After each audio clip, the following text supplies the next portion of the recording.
औज़ुबिल्लाहि मिनश्शैतानिर्रजीम बिस्मिल्लाहिर्रहमानिर्रहीम। Dear students, अस्सलामु अलैकुम। क्लास 9th का लेक्चर नंबर 48 है बेटा। लेक्चर नंबर 49 है। इस लेक्चर के अंदर हमने थ्योरम नंबर 3 को डिस्कस करना है। थ्योरम नंबर 3 में जो बात होगी वो ट्राइंगल से रिलेटेड होगी। एरिया ऑफ अ ट्राइंगल को डिस्कस करेंगे। जितनी भी बातें होंगी थ्योरम के अंदर, जो चीज डिस्कस हो रही है वो हो एरिया से रिलेटेड रही है, लेकिन वो एरिया किसका होगा? ट्राइंगल का होगा। जबकि थ्योरम नंबर 1 और 2 के अंदर जो एरिया हम डिस्कस कर रहे थे वो पैरेललोग्राम से रिलेटेड डिस्कस कर रहे थे। वो कहता है triangles on the same base and of same altitude are equal in area. वो कहता है कि अगर दो ट्राइंगल जिनकी बेस सेम हो और एल्टीट्यूड भी इक्वल हो तो उनका एरिया भी इक्वल होगा। बेटा डायग्राम्स को देखना है। सबसे पहले डायग्राम के अंदर हम कहते हैं कि एक ट्राइंगल है ए बी सी, दूसरी ट्राइंगल है डी बी और सी। अब एक ट्राइंगल ए बी सी थी, दूसरी ट्राइंगल डी बी सी थी। इन दोनों ट्राइंगल्स की जो बेस थी वो सेम थी और वो बेस क्या थी? B C. वो बेस क्या थी? B C. हमने क्या किया कि सी एक पैरेलल साइड लाइन ड्रा की बी एम, और इसी तरीके से हमने दूसरा काम यहां पर ये किया कि सी एन के पैरेलल साइड एक ड्रा की बी डी। क्या किया बेटा? सी ए के भी पैरेलल साइड ड्रा की और उसके बाद हमने सी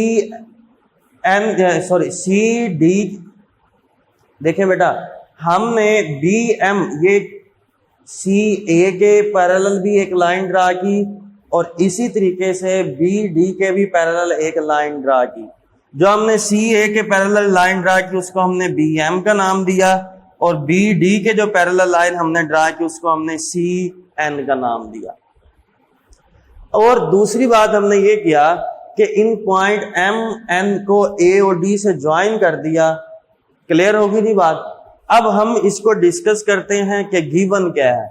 गिवन इसके अंदर हमारे पास ये है कि एक ट्राइंगल है ए बी सी, दूसरी ट्राइंगल है डी बी सी। इन दोनों की बेस सेम है और जो बेस है वो क्या है? बी सी है और इनके एल्टीट्यूड भी इक्वल है। Triangle A B C and triangle D B C, एक ट्राइंगल ए बी सी है, दूसरी ट्राइंगल डी बी सी है। ऑन द सेम बेस, इनकी बेस सेम और बेस क्या है? बी सी है। एंड हैविंग इक्वल एल्टीट्यूड, और इनके एल्टीट्यूड भी क्या है बेटा? इक्वल है। प्रूव हम ये करेंगे कि इन दोनों ट्राइंगल्स का एरिया भी इक्वल हो, कि area of triangle A B C जो है वो इक्वल है area of triangle D B C. Construction क्या हमने की? हमने B M parallel to C D draw किया और इसी तरीके से C N parallel to B D draw किया। Meeting A D produced in M N. ये ए और डी जो थी इसको हमने प्रोड्यूस किया, आगे किया, और वो उन्होंने कहां पर? एम और एन पर मीट किया एक दूसरे को।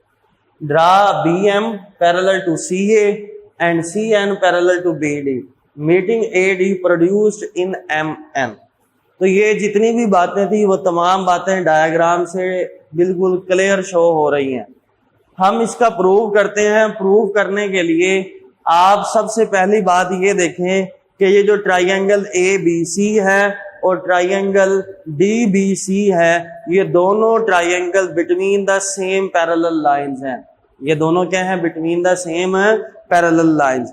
अगर दो ट्राइंगल, जिस तरीके से हमने ये बात की थी कि अगर दो parallelograms between the same parallel lines हो तो उनके एल्टीट्यूड भी इक्वल होंगे, इसी तरीके से हम यहां पर बात कर रहे हैं कि अगर दो triangles between the same parallel lines हो तो उनके एल्टीट्यूड भी क्या होंगे? इक्वल होंगे। हमने यहां पर एक स्टेटमेंट दी कि triangle A B C and triangle D B C are between the same parallel lines. ये क्या है? सेम पैरेलल लाइंस में है। क्यों? क्योंकि इनके एल्टीट्यूड क्या है? इक्वल है। एल्टीट्यूड क्या है? इक्वल है। हमने दूसरी बात ये की कि ये दोनों triangle between the same parallel lines थी, तो इसका मतलब MADN, ये जो लाइन MADN है ये पैरेलल है BC के। तो यहां पर लिखा है hence MADN is parallel to BC। देखें थ्योरम वाले ने, मैं दोबारा ये बात रिपीट कर रहा हूं, थ्योरम की स्टेटमेंट में ये बात लिखी हुई थी ट्राइंगल्स जो हैं on the same base and of same altitude और इक्वल एल्टीट्यूड। सेम एल्टीट्यूड या इक्वल एल्टीट्यूड होने का मतलब एक ही है। अगर दो ट्राइंगल्स के एल्टीट्यूड इक्वल हैं तो इट्स मीन वो दोनों triangle between the same parallel lines है। तो इस यहां से हम ये कह सकते हैं कि जो MADN है वो पैरेलल है किसके, BC के। दूसरी बात, अब देखिएगा इस डायग्राम के अंदर दो पैरेललोग्राम्स बन रही हैं और वो पैरेललोग्राम्स कौन सी बन रही हैं, BCAM, और दूसरी पैरेललोग्राम क्या बन रही है, BCND। ये दो पैरेललोग्राम बन रही हैं और इन दोनों पैरेललोग्राम्स की बेस सेम है।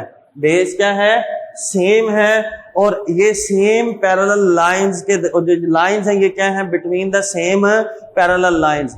अब ये दोनों पैरेललोग्राम BCAM BCND, इन दोनों पैरेललोग्राम की बेस भी सेम है और between the same parallel lines हैं, तो हम कह सकते हैं कि इन दोनों का एरिया भी इक्वल होगा। Area of parallelogram BCAM is equal to area of parallelogram BCND।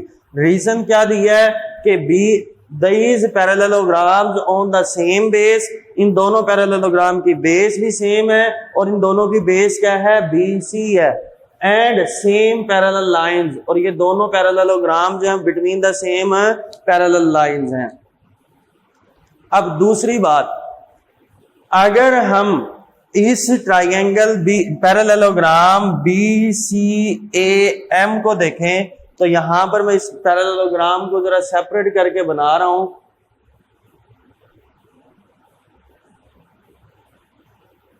BCAM, इस डायग्राम के अंदर ये BA जो है उसने उसका डायगोनल ड्रा किया हुआ है, और हमने ये बात की कि किसी भी पैरेललोग्राम का जो डायगोनल होता है वो उसको दो कॉन्ग्रुएंट ट्राइंगल्स के अंदर डिवाइड कर देता है। तो इसका मतलब इस ट्राइंगल ABC का जो एरिया होगा वो इस पैरेललोग्राम BCAM के एरिया का हाफ होगा। तो हमने ये बात लिखी कि area of triangle ABC is equal to 1/2 area of parallelogram BCAM। और रीजन क्या दी कि डायगोनल, किसी भी पैरेललोग्राम का जो डायगोनल होता है वो उसको दो कॉन्ग्रुएंट ट्राइंगल्स में डिवाइड कर देता है।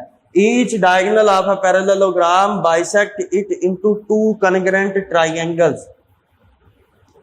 इसी तरीके से अगर आप दूसरी पैरेललोग्राम BCND को देखें तो CD इसका क्या है, डायगोनल है। तो हम कह सकते हैं कि एरिया ऑफ ट्राइंगल BCD जो है वो किसके इक्वल होगा, एरिया ऑफ पैरेललोग्राम BCND का हाफ। तो हमने लिखा area of triangle DBC is equal to 1/2 into area of parallelogram BCND। इसको हमने इक्वेशन 3 का नाम दे दिया।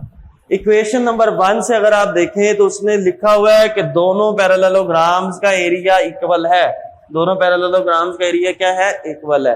तो इक्वेशन 1, 2 और 3 को यूज करते हुए हम कह सकते हैं कि area of triangle ABC equal होगा एरिया ऑफ ट्राइंगल DBC के, क्योंकि जब हम इक्वेशन 2 और 3 में सेम वैल्यूज पुट करेंगे तो ये कैंसिल हो जाएंगी। तो area of parallelogram ABC equal आ जाएगा area of triangle ABC equal आ जाएगा एरिया ऑफ ट्राइंगल DBC के।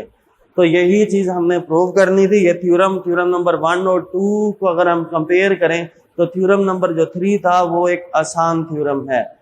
तो इंशाल्लाह ताला नेक्स्ट लेक्चर नंबर 50 के अंदर हम चैप्टर नंबर 16 के थ्योरम नंबर 4 को डिस्कस करेंगे। मैं हर थ्योरम में ये बात बार बार रिपीट कर रहा हूं कि इसकी घर में बैठकर प्रैक्टिस करें, थ्योरम को याद करें, उसको जुबानी लिखें। जितनी दफा भी आप इसकी प्रैक्टिस करेंगे उतना ही कम होगा। अल्लाह हाफिज।